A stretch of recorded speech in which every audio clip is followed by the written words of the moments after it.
All right, focus up, people. Scott Wilson with Dumbass Contractors checking in.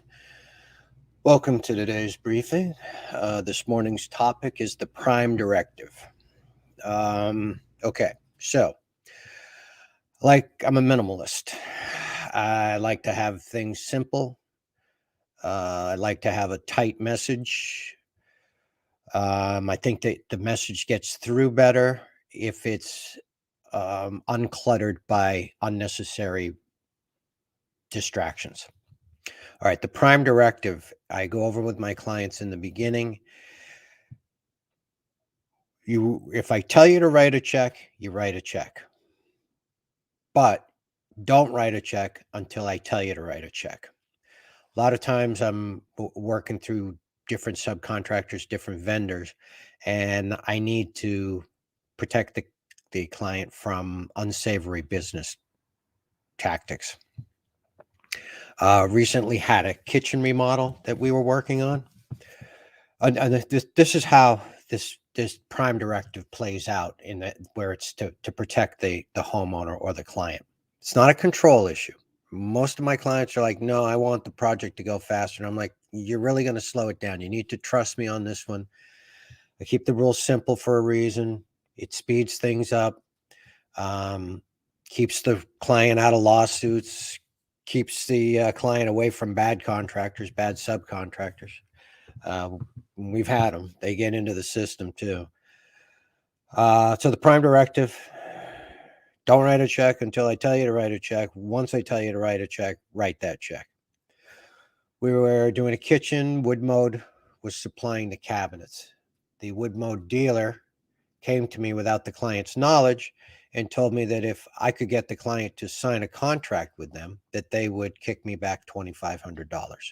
Now, after 28 years on Long Island and having heard that offer too many times to remember, and never once receiving a kickback, I realized that there was some financial problem under the radar that I wasn't aware of.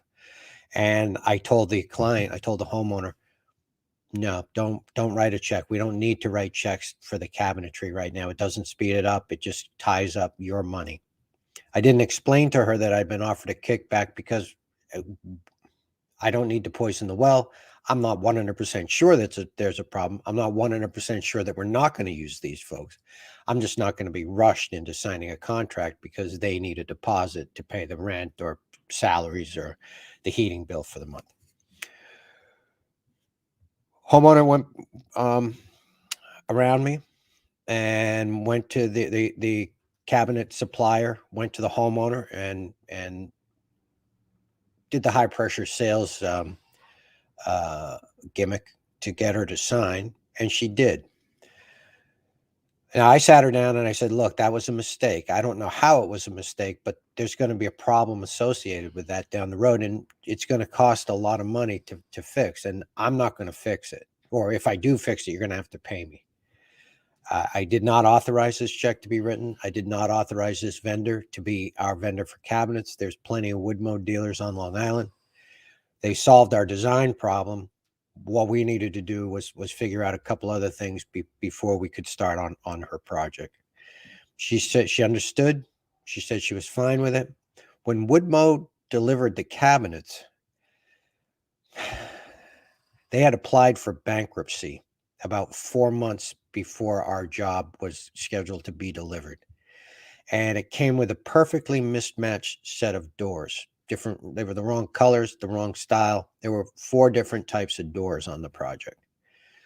And Woodmode had gone bankrupt, and it was like, hey, it's not my problem, man.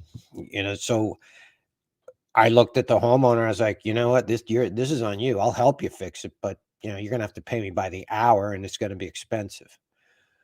She said she would fix it on her own and that Woodmode would make good on it and that the cabinet vendor would hang the doors, and she absolved me of any responsibility for the problem. But that's why I have that Prime Directive. I have after doing this job for 40 years, I have a spidey sense that things can go wrong. And when that spidey sense is up and I can sense it, I can smell a problem coming, You know, that you want to listen to that. You're hiring me for my experience. You want to listen to my experience, and you can argue with me about what you think it should be, and you're going to take control of the project, and that's fine. But you're going to solve the problems too. So, minimal rules. Got to hold firm on the consequences. I mean, she knew that, I told her we'd had several discussions about it through the course of the project, that this was a mistake, and we had problems managing the cabinet vendor all the way through. Just didn't want to provide us with design details. Once she had committed to them and she'd given them that $2,500 design deposit, we were pretty much locked and loaded with them. It wasn't that big of a cabinet order, maybe $25,000. We'd already given them 10%. It was just a lot of extra time and effort and problems that didn't have to occur. Extra work in the system. You want to create extra work? Great. You can pay me to fix it. You can fix it yourself. That's why I have the Prime Directive. Until I tell you to write a check, don't write any checks. Once I tell you to write a check, write the check. And I'm telling you to write checks to keep you out of lawsuits. That's my Prime Directive. It's probably the most important tool I have in managing a construction project.